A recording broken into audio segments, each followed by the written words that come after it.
What's going to happen if we lose these elections, the House, and in this case the House, and it's going to be a disaster. If they do this, they're guaranteed to pick up a lot of seats. And everybody knows it's unjust, including them. Donald Trump is openly panicking about the seats being expanded in Virginia today. See, when Donald Trump told the Texas governor to pick up some more seats, other states started responding. And Virginia is looking to expand by 5 House seats. Donald Trump tried to pick up more seats to hold on to power, and it backfired on him. Both California and Virginia changed their maps. The Virginia election today, the special election, will decide if the maps change to pick up more seats for the Democrats. I don't like gerrymandering, but at the same time, there was already counter moves made in other states, so what are you going to do? Just sit back and just watch it happen? I think these type of events with gerrymandering divides the country even further. We need to try to bring this country together. We need to figure out how to do that. So what do you guys think about the Virginia race today? Do you think that it's justified to try to pick up more seats after Texas added 5 more Republican seats? Or do you think this is an overstep? Let me know down in the comments below. Until next time, guys, drop a follow on TikTok, subscribe on Instagram, subscribe on YouTube, support my work, Venmo's in bio. Love you guys, talk to you later. He wanted to use the nuclear codes, but was stopped. If this is true, I'm going to show you the clip. It is both terrifying, but also comforting. It's that Trump wanted to use the nuclear codes, and General Dan Kane stood up and said no. That's a clip of Larry Johnson speaking on Judge Napolitano's podcast about what allegedly went down over the weekend in the White House. This is the moment we all feared, but also wanted at the same time. The idea of Trump using the nuclear codes or wanting to is absolutely terrifying. But we also wanted to know if the military would step up, and General Kane did. And that is what many people were waiting to see. Would somebody step in and say no?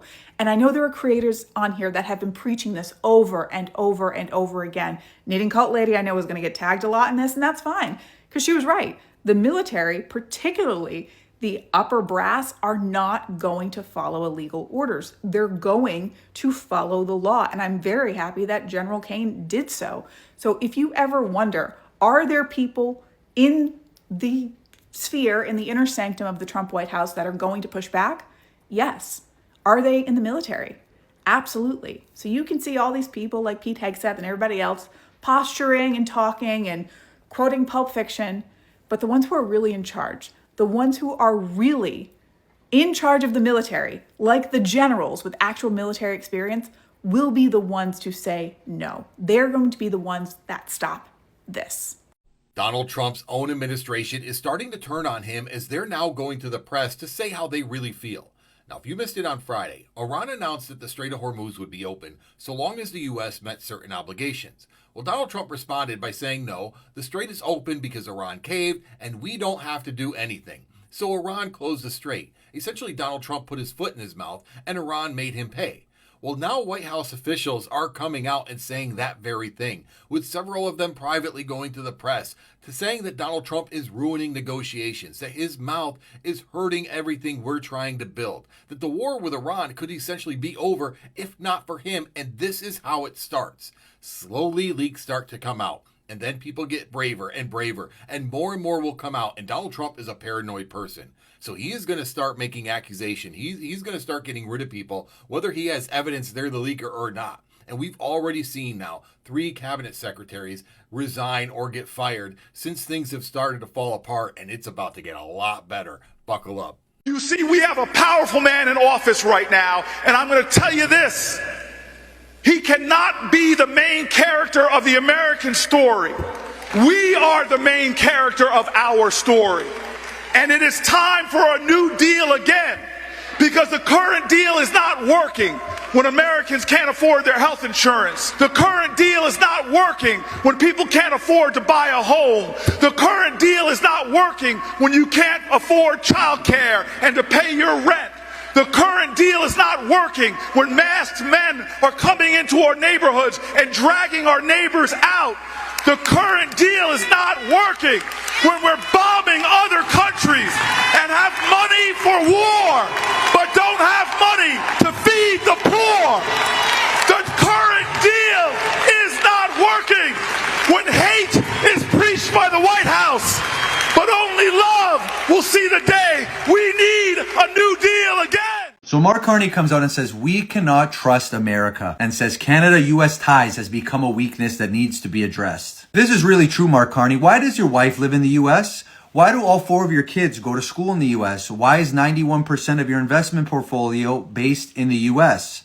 And why do you own a home in the United States? And I already know what the liberals and the elbows up community is going to say. It doesn't matter what he does with his money. It doesn't matter. Actually, it does. When you say things like that and you're the leader of a country and you're worth millions of dollars, why do you need to take your money and invest it in the US? You're worth millions. Why can't you create jobs here? Why can't you build wealth in Canada if what you say is true? Well, obviously, it's because what you say isn't true. The US is where it's at when it comes to growing your dollar. And anybody that lives in Canada that says we should stop doing business with the United States of America is a pylon. The fact that the United States of America is our neighbor is one of the greatest blessings that we can have as Canadians. And we're going to squander that relationship because why? Mark Carney and the media tells us to. They're hypocrites. I just pointed out that Mark Carney has all his wealth tied up in the United States and he wants you to believe that they're the enemy. You're out of your mind. The only reason why he's saying that and the media wants you to believe that is because our country is doing so poorly under liberal leadership that they have to point the finger at somebody else. Because if we pointed it at them, their entire party would be decimated for decades to come. But people can't put 2 and 2 together in this country for whatever reason, and we got to blame the United States. The United States is a blessing, and the fact that we're their neighbor is a blessing to them as well, because we have the most natural resources per capita on planet Earth. We need to build a strong relationship with them instead of going overseas to build strong relationships. It makes no sense, and I don't want to hear this excuse. It's because Trump's in office. Figure it out or resign. I don't know what else to tell you. Canadians are suffering, and to blame Americans for all of our problems constantly is such a turnoff. It's a joke. Take some accountability for once. So, Michiganders, if you haven't heard by now, yesterday was a historic day. The Democratic Party in Michigan held a special set of elections, and progressives won every single seat except for one. Every single seat except for one. Let me put it another way. Every candidate that showed up being backed by DTE, AI, APAC, you name it, lost. Except for one. This has never happened before. And what I want people to know in Michigan, actually around the country, is that if we simply show up, we can make the Democratic Party into the party that represents us. And the Democratic establishment does not want you to know that and does not want me to know that. That's why hardly anybody knew that there was a primary, basically a primary within a primary election yesterday. That's by design. That's why so many people don't understand why Democratic primary elections in every state is so important. That's by design. They don't want what happened yesterday to happen everywhere, that the establishment gets voted out. Number 2, it was a record-breaking turnout. Over 7,000 Democratic Michiganders showed up to vote. Record-breaking, because we got the word out there. Everybody did their best to get the word out there. You guys showed up, and we did it. And that's how we're always going to do it.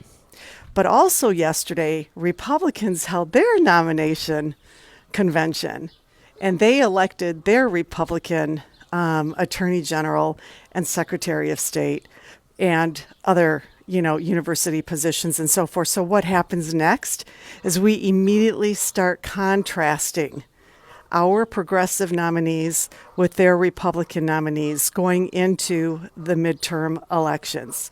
That's what we all have to do. And let me tell you, who they nominated, there's a shit ton of dirt on them. They are nasty, nasty people.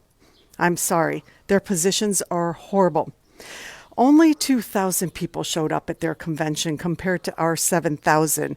And if you look at the photos, it's almost entirely old white people. A couple of youngsters in there. compared to our energized, diverse group of Michiganders.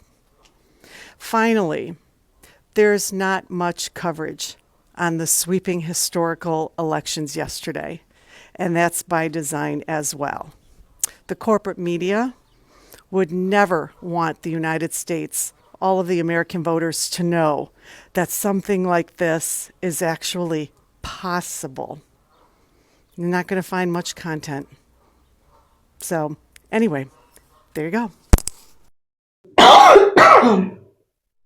Wagwan, wagwan, beautiful and amazing people of the world. So in today's video, we are going to talk about Mr. President, His Excellency, the Right Honorable Donald Trump. This guy is in trouble. There are a lot of chaos in his camp. So during a recent rally, the president warned that if they were going to lose Virginia, that's going to be chaotic. It's going to be a disaster for the Republicans. And so his prayer is that he doesn't get to lose those particular seats. So his concerns were quite simple. Number one, the Democrats, on the other hand, could probably gain more House seats, which shouldn't be the case for the Republicans, and only that if it happens, it's going to shift powers in Congress ahead of the midterms elections. So this matters a lot, especially for His Excellency Donald Trump, because this is the only way that they are able to show real fear of losing political control. If they lose this, then it's like, it's done deal for them. And these particular statements that he made in Virginia, it hinted that, probably the president is probably seeing the 2026 elections as a turning point for his presidency. So most of the time, I don't know if you've noticed this, when a leader starts calling elections a disaster even before the real elections, it actually tells the world so much, and it tells people everything about the pressure that they are currently undergoing. And the president is actually going through a lot because his camp is divided. People are divided. They don't know what to do at this point and moment, because everything that was promised before elections last year, it's the opposite. If you talk about the cost of living, if you talk about social security, if you talk about Medicaid, if you talk about health, everything, it's the opposite of what they expected.